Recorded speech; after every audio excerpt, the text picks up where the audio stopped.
I honestly believe that I was born to fight. I really believe it in my whole heart, and some people think that's silly.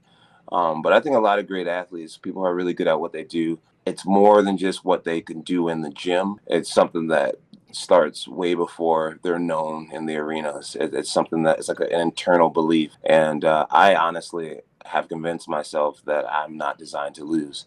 I believe that if I study my opponent, I give these guys the utmost respect and attention they deserve. I don't think that I was designed to lose to any person. And when you have that level of self belief, it's hard for you to, you just feel like you're being disrespectful to your path, to your destiny by allowing your human emotions to take over and showing fear and all that type of stuff. Like, don't get me wrong, I have the worst anxiety. I get very nervous, but I owe it to myself to not be afraid, and I owe it to my beliefs to just fucking get out there and do something rare and special. It's a gift, and I really believe it's a gift. I have a lot of hard work, but I believe it's a gift. And when you believe that you're gifted outside of just the hard work, then it's just like, bro, I'm gonna go out there and I'm gonna roll the dice. And so far, it's always worked out in my favor. And at this point in my life and career, I don't think it's coincidence anymore. It's something I really believe. I don't think I'm losing a fight. Yeah. Well, so Yeah. that anxiety Go you're ahead, Sam. talking about, Go like, ahead, how do Sam. you? Ask about when does that anxiety come in? Is it like backstage or is it during camp? Because honestly, someone as talented as you are, I wouldn't have anticipated you saying you get anxious.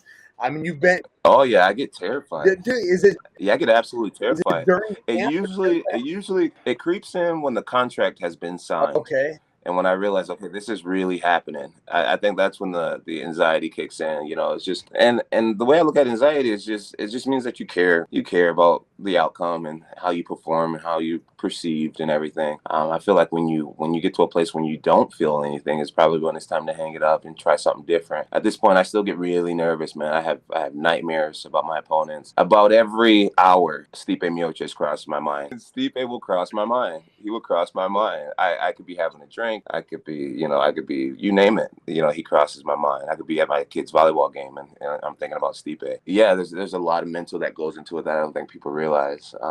But the goal is to just conquer that. By the time you get to the arena and you're backstage, you realize that this is where you were meant to be. Like, this is what you're good at, and you owe it to all the people out there who are unsure. Like, you owe it to them to be as excellent as you can be when you found what you're good at. Well, so sorry, Ice Bagz. This leads me into like, so when you have that anxiety and that fear, I mean, you've talked about this before. I mean, some legendary stories come out of that. But what is it that makes you want to overcome the fear? Like, is it prove something to yourself? Is it your faith, or is it you feel like you owe it? You kind of went into that. What takes you to that fear? I feel like it's an obligation. It's an obligation. Mental health's a real thing. Physical handicap. It's all a real thing. And there's a lot of men out there who would love to own a company or to be, super smart like Josh and be ahead of the NFT game.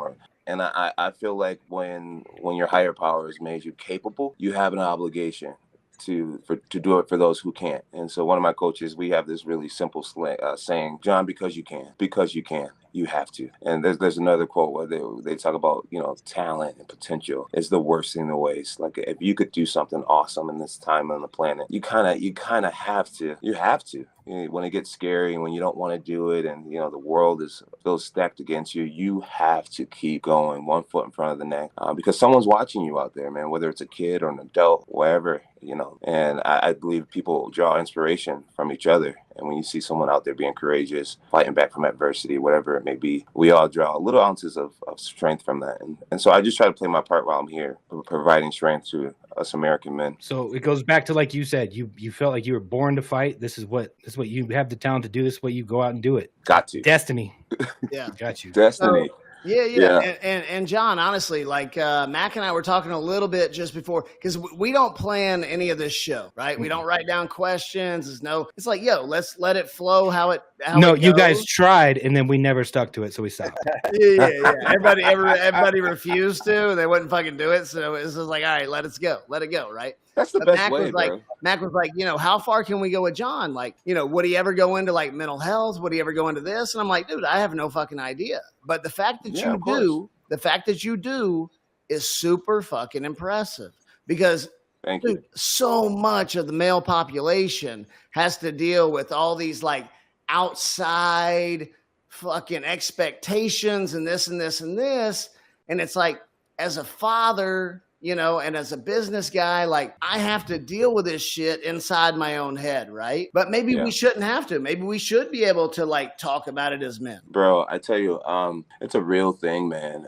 It's a real thing. The mental health aspect is a real thing. I just had a situation, honestly, about 2 days ago. I was talking to my wife, and I was just telling her, my fiance, I was just telling her all the different things that were on my heart, whether it's expectation or standing up in front of the monster audience today and talking in front of that rally. Little things. Tags on the car need to be done. My garage isn't as tidy as it needs to be. Yeah. Little shit. I haven't trained my dog enough in the last few months. It's just all these little things start to add up on you. And they seem minuscule, but they can really become overwhelming at a certain point. And I was telling my wife that I was embarrassed because I have a lot of good problems to have, but I have a lot of shit on my plate. And it just started pouring out to her all the little tiny things that was on my heart and unfinished projects and all these little things. And bro, she was able to within 2 or 3 minutes, she was able to completely change my outlook on everything that was happening in my life. And I just felt completely healed after talking with her. And I thanked her so much. And she was like, John, I understand you're the man of the house, but you can always talk to me. And like, there's no problems that are too small, or I'm never going to look at you differently. I know the man that you are. My main point is, even for the guys who are single, it's so important to let the shit off your chest and talk about shit.